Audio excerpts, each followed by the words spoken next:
This is something I used to address fairly stubbornly in my essays at school in Pittsburgh. But you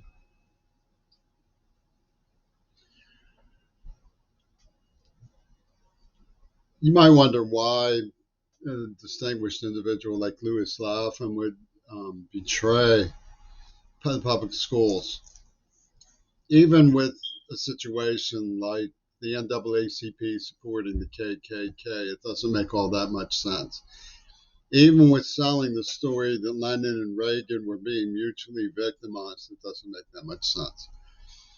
Because white slavery, which basically means the tactics of keeping people who are being held in drug slavery, for example, it's really well known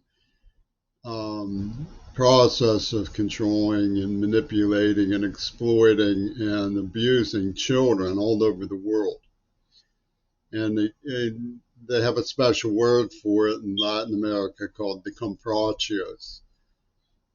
Characteristically of the psychopathic British, Penis J. Sinfield has consistently whined that the Green Party made called dibs on an Ayn Rand pot of gold.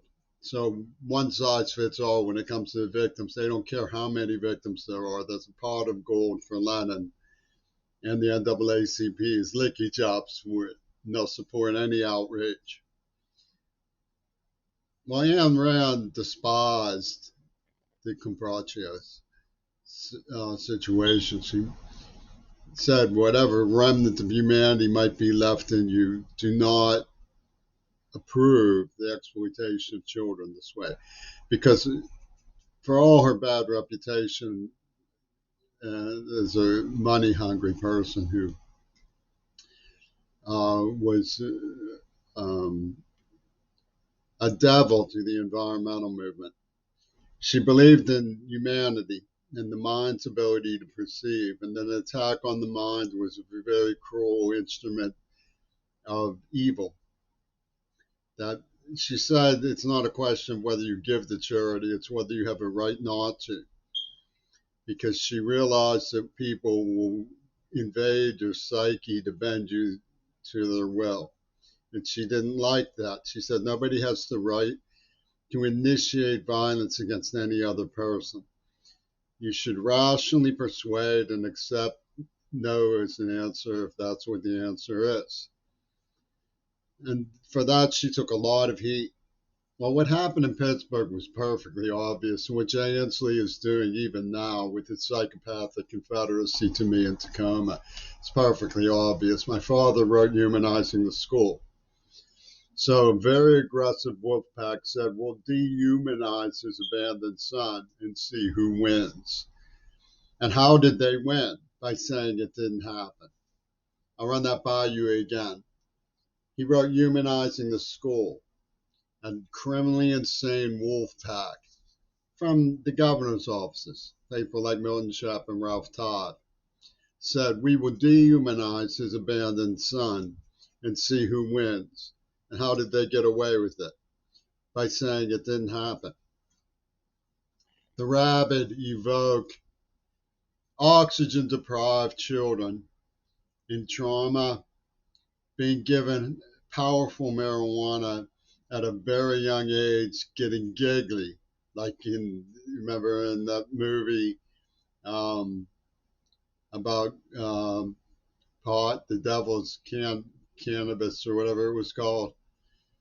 Well, and they make a laugh out of it.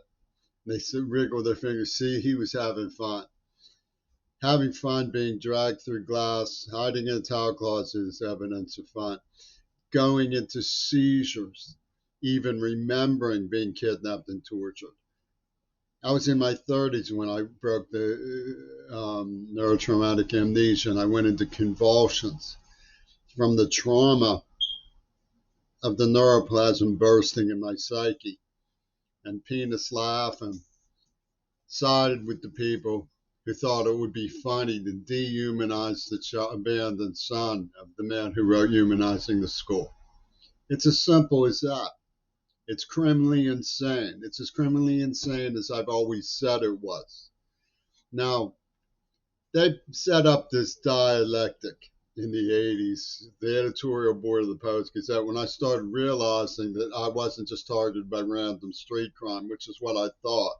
I thought they just hated me, which is how they represented it. And if I got away from them, things would settle down. And I accepted being deaf. All these lies about how I carried a grudge. Only when I suspected they'd hurt other people did I start getting angry. It's not because I'm a masochist, it's because I was indoctrinated with the ideas of the civil rights movement. Suffer with dignity, be magnanimous, and try to reform people. Well, ha ha ha ha. So they set up this dialectic between the extreme Howard Stern, Matt Marcus, and Frank Zappa, and then the fundamentalists, God bless Carell. And you have these two sides battling at each other, right? Devil worship, snarling, carrot tape, throwing your underwear at people. And down over here you say the righteous shall inherit the earth and they will enjoy the benefits of the afterlife. And we must solve our problems with dignity. And they say that the humanist is anti-fundamentalist. In other words, you can either be a devil or you can be a fundamentalist. I'll choose a page at random and read you what a humanist is. Does it do it as well as some other instrument?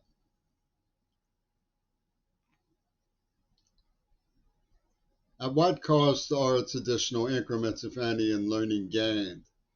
The laws of diminishing return and increasing costs are always relevant to any enterprise where resources are limited or finite. That is, where choices have to be made.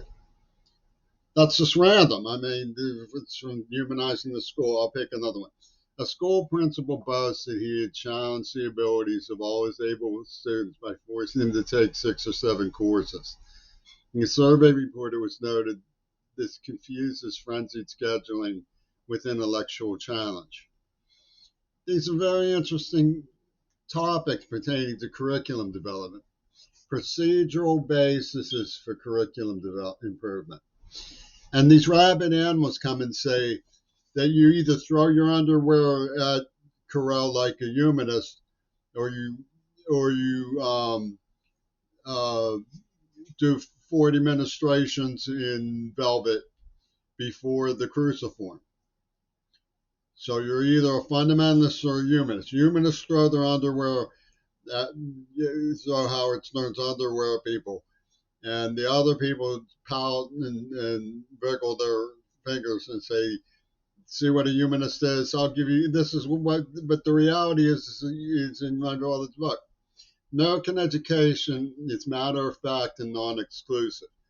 Its ordinariness has led to vast misunderstanding of its philosophy. Its ordinariness has led to vast misunderstanding of its philosophy. And that's why Louis Lapham turns with John Lennon's Psychosis and on a battered deaf child and screams of horror until I go into seizures, homelessness, where they can poison me in the mouth and give me diabetes and Parkinson's disease. This is Louis Lapham, not Hustler Magazine, by the way.